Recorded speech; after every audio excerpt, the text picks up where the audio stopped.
அடுத்த முக்கியமான மேட்டர் என்னன்னா, இந்த ஜும்மானால வியாபாரம் செய்யறது. நம்ம ஆட்கள் நிறைய பேருக்கு இந்த கன்செப்ட் புரியுது இல்லை. ஜும்மானால எவ்வளவு சொன்னாலும் வியாபாரத்தை ஏதோ ஒரு விதத்துல பண்ணி கொண்டே இருப்பாங்க.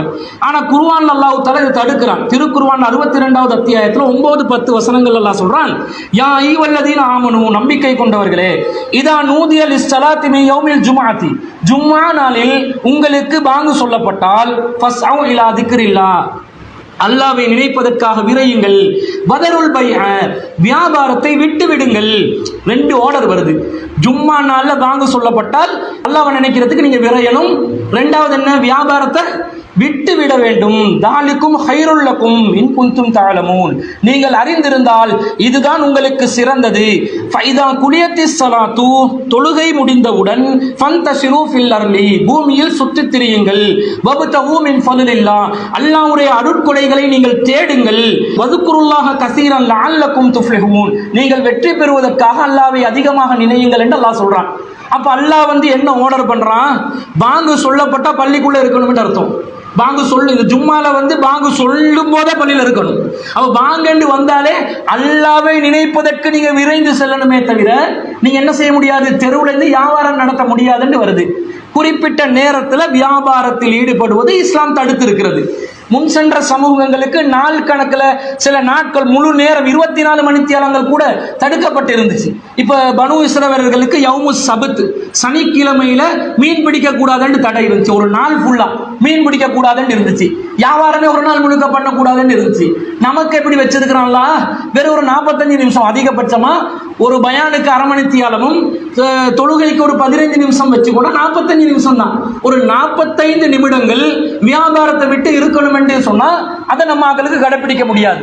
என்ன சொல்லுவாங்க, நாங்க பள்ளிவாசலுக்கு வர்றோம், வீட்டுல மனைவியை வச்சு வியாபாரம் பண்ணலாம், கடையில பணியாளர்களை வச்சு வியாபாரம் பண்ணலாம், அல்லது முஸ்லீம் அல்லாத ஒருவரை வைத்து வியாபாரம் பண்ணலாம்.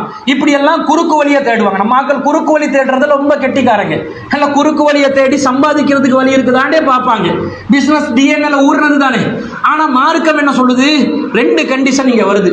ஜும்மா நாள்ல முதலாவது என்னது, அல்லாஹ்வை நினைப்பதற்காக பள்ளிக்கு நீங்க போகணும் என்பது. ஃபஸ்அவு இலா திக்ரில்லாஹ், அல்லாஹ்வை நினைப்பதற்கு விரைய வேண்டும் என்பது ஒரு கட்டளை. ரெண்டாவது கட்டளை வதருல் பைஅ, வியாபாரத்தை விட்டுறணும், கை விடணும் அர்த்தம். நீங்க செய்யாதீங்க என்று வரல, கை விட்டுறணும் அர்த்தம். வியாபாரத்தை கைவிடணும் என்ன அர்த்தம், நானும் வியாபாரம் பண்ணக்கூடாது, என் மனைவி வியாபாரம் பண்ணக்கூடாது, காஃபி ஒருத்தரை வச்சு வியாபாரம் பண்ணக்கூடாது, முஸ்லீம் அல்லாதவரை வச்சு வியாபாரம் பண்ணக்கூடாது, பணியாளரை வச்சு வியாபாரம் பண்ணக்கூடாது, புரோக்கரை வச்சு வியாபாரம் பண்ணக்கூடாது.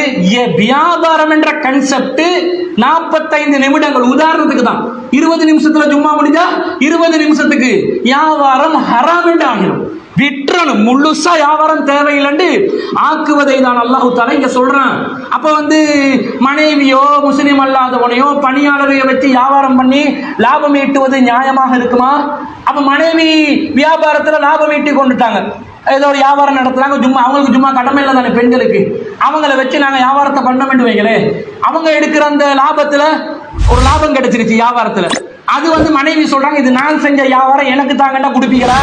கொடுக்க மாட்டீங்க. என்ன சொல்லுவீங்க, கணக்குல போடு, ப்ராஃபிட்ல சேர்க்கணும், அதை நீ எப்படி எடுத்து போவாய் சொல்லுவோமா இல்லையா? அல்லது நம்முடைய பணியாளரை வச்சு அந்த நேரத்தில் வியாபாரம் பார்த்தா அதுல லாபம் வருது, அதை நீ எடுத்துக்கோ, பரவாயில்ல, நான் தடுக்கப்பட்ட நேரம், எனக்கு ஹலால் ஆகாதுன்னு கொடுத்துருவோமா? இல்ல இல்ல, இன்கம் டேக்ஸ் டிபார்ட்மெண்ட்ல தான் வர்றான். ஜும்மா நாள்ல அந்த டைம்ல ஒரு வியாபாரம் நடந்துச்சு, அதை மட்டும் நீங்க கட் பண்ணுங்கட்டா அவன் கேட்பானா? நான் செய்யல, நான் வியாபாரம் பண்ணலையே, பொண்டாட்டியை வச்சு தானே பண்ணினேன், காவியை வச்சு தானே பண்ணினேன், பணியாளரை வச்சு தானே பண்ணினேன்டா income tax depart double tax அடிப்பான் உங்களுக்கு. அப்படியா, கூட வியாபாரம் பண்ணியிருப்பான் டபுள் டேக்ஸ் அடிப்பானே தவிர இது ஒரு தப்பிக்கிறதுக்கு ஒரு பதில் இல்லை. அப்ப அல்லாஹ் கிட்ட தப்பலாமா? இன்கம் டேக்ஸ் காரங்கிட்ட உங்களுக்கு பதில் இல்லைன்னு சொன்னா அல்லாஹ் கிட்ட இதுல இருந்து தப்பலாமா? அப்ப ஜும்மா நேரம் என்று வந்தால் வியாபாரத்தை முழுசா விற்றணும் என்றது எங்களுக்கு விளங்குது. இதுல கவனமாக நீங்கள் இருக்க வேண்டும். பல பேரும் இதுல கோட்டை விடுறதை பார்க்கிறோம்.